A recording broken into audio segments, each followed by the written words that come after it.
ওম নমঃ ভগবতে বাসুদেবায়। জয় শ্রীকৃষ্ণ। রাধে রাধে। নমস্কার সকল দর্শক এবং শ্রোতা বন্ধুকে রিমিস ভার্সন এই চ্যানেলের পক্ষ থেকে সকলকে সুস্বাগত। আশা করছি কৃষ্ণ কৃপায় আপনারা সকলেই ভালো আছেন, সুস্থ আছেন। জ্যৈষ্ঠ মাসের প্রথম একাদশী অপরা একাদশী। এই একাদশী তিথি কখন শুরু হচ্ছে, কখন শেষ হচ্ছে এবং একাদশী কত তারিখে পালিত হবে, একাদশী সংকল্প মন্ত্র, একাদশী পারণ মন্ত্র এবং একাদশী পারণের পূর্ণাঙ্গ সময়সূচি, ব্রত ভঙ্গ কখন করতে হবে, এই একাদশীর ব্রত মাহাত্ম্য কি, এই সমস্ত কিছু নিয়ে জানবো আজকের এই পর্বটিতে। আশা করছি এই পর্বটি আপনাদের সমৃদ্ধ করবে, তাই সম্পূর্ণ পর্বটি মনোযোগ সহকারে দেখার অনুরোধ রইল। সকল ব্রতের মধ্যে অন্যতম ব্রত হলো একাদশী ব্রত। সনাতন ধর্মের এই একাদশী ব্রতের মাহাত্ম্য তাৎপর্যপূর্ণ। সনাতন ধর্মে একাদশী তিথিকে অত্যন্ত পবিত্র এবং ফলদায়ী বলে মনে করা হয়। এই তিথিতে শ্রী বিষ্ণুর আরাধনা করা হয়, পাশাপাশি মাতা লক্ষ্মীরও পূজা করা হয়। জ্যৈষ্ঠ মাসের কৃষ্ণপক্ষের একাদশী তিথিটিকে বলা হয় অপরা একাদশী।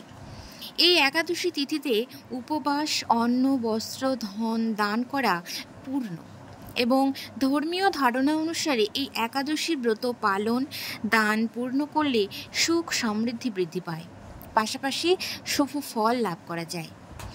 এই একাদশী তিথি শুরু হচ্ছে 7ই জ্যৈষ্ঠ 1432 বঙ্গাব্দ বৃহস্পতিবার এবং ইংরাজির 22শে মে 2025 রাত্রি 8:35 থেকে, এবং একাদশী তিথি সমাপ্ত হচ্ছে 8ই জ্যৈষ্ঠ 1432 বঙ্গাব্দ এবং ইংরাজির 23শে মে 2025 সন্ধ্যা 6:24। উদয়া তিথি অনুযায়ী এই একাদশী ব্রত পালিত হচ্ছে 8ই জ্যৈষ্ঠ 1432 বঙ্গাব্দ শুক্রবার এবং ইংরাজির 23শে মে 2025। ওই দিন সূর্যোদয় হবে 4:57 এবং সূর্যাস্ত 6:12। ওই দিন সন্ধ্যা 6:24 উত্তর ভাদ্রপদ নক্ষত্র দিবা 12:20 এবং প্রীতিযোগ রয়েছে দিবা 3:31 এবং বরকরণ রয়েছে দিবা 7:30 গতে বালবকরণ, সন্ধ্যা 6:24 গতে কৌলবকরণ। ওই দিন ব্রহ্মমুহূর্তের সময় হচ্ছে ভোর 4:04 থেকে 4:45 পর্যন্ত। এই অপরা একাদশীর পারণ কবে করবেন? পারণ হলো 9ই জ্যৈষ্ঠ 1432 বঙ্গাব্দ শনিবার এবং ইংরাজির 24শে মে 2025 শনিবার ভোর 5:26 থেকে সন্ধ্যা 8:11 পর্যন্ত পারণের শুভ সময়। এই সময়ের মধ্যেই এই অপরা একাদশীর ব্রত ভঙ্গ করতে হবে। একাদশীর সংকল্প মন্ত্রটি হল একাদশাং নিরাহার স্থিতা অহম অপরেহ হানি ভক্ষ্যামি পুণ্ডরীকাক্ষং শরণং মে ভবচ্যুত। অর্থাৎ, হে পুণ্ডরীকাক্ষ, হে অচ্যুত, আমি একাদশীতে উপবাসপূর্বক পরদিন আহার করব, আপনি মদীয় শরণস্থান হন। একাদশীর উপবাস শুরু করার আগে এই মন্ত্রটি পাঠ করতে হবে এবং এই মন্ত্রটি ভগবান শ্রী বিষ্ণুকে উৎসর্গীকৃত একটি মন্ত্র। এই মন্ত্র পাঠের মাধ্যমে উপবাসের নিয়ম এবং ফল লাভের জন্য সংকল্প না হয়, তাই উপবাসের ব্রত রাখার আগে অবশ্যই সংকল্প মন্ত্রটি একবার পাঠ করে নেবেন। এই মন্ত্রটি উপবাসের সময় মানসিক স্থিরতা এবং ভগবানের প্রতি একাগ্রতা বজায় রাখতে সাহায্য করে। এবং একাদশীর পারণ মন্ত্রটি হল একাদশাং নিরাহার ব্রতে নানেন কেশব প্রসিদ্ধ সমখ নাথ জ্ঞান দৃষ্টিপ্রদ ভব। এই মন্ত্র পাঠ করে নির্দিষ্ট সময়ের মধ্যে পারণ ভঙ্গ করতে হবে। এই অপরা একাদশীর ব্রত মাহাত্ম্য কি? এই অপরা একাদশীর ব্রত মাহাত্ম্য হলো এই দিনে উপবাস এবং শ্রী বিষ্ণুর পূজা করলে সকল পাপ থেকে মুক্তি পাওয়া যায়, জীবন থেকে দুঃখ কষ্ট দূর হয়। এই ব্রত পালন করলে ভগবান বিষ্ণুর কৃপায় উন্নতি এবং সুখ লাভ হয়। অপরা একাদশীতে উপবাস করে ভগবান বিষ্ণুর পূজা করলে সর্বপাপ মুক্ত হয়ে বিষ্ণু লোকে গতি হয় এবং পুজোর শেষে ব্রতকথা পাঠ বা শ্রবণ করলে সহস্র গোদানের ফল লাভ হয়।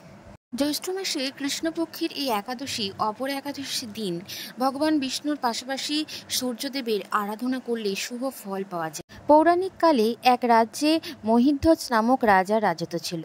তার ছোট ভাইয়ের নাম ছিল ব্রজধ্বজ। রাজার ছোট ভাই অধর্মী ও পাপী ছিলেন। অন্যায়ের পথ অবলম্বন করেছিলেন ব্রজধ্বজ। বড় দাদা মহিধ্বজকে হিংসা করতেন তিনি। একদা ব্রজধ্বজ নিজের ভাইয়ের বিরুদ্ধে হত্যার ষড়যন্ত্র করেন। ভাইয়ের হত্যার পর তার মৃতদেহ জঙ্গলে নিয়ে গিয়ে অশ্বত্থ গাছের তলায় পুঁতে দেন। রাজা মহিধ্বজের অকাল মৃত্যু হওয়ায় প্রেতযোনিতে জন্ম হয় তার। প্রেতাত্মার রূপে সেই অশ্বত্থ গাছে বাস করতে শুরু করেন তিনি। সেখানে উৎপাত শুরু করে ওই রাজার প্রেতাত্মা।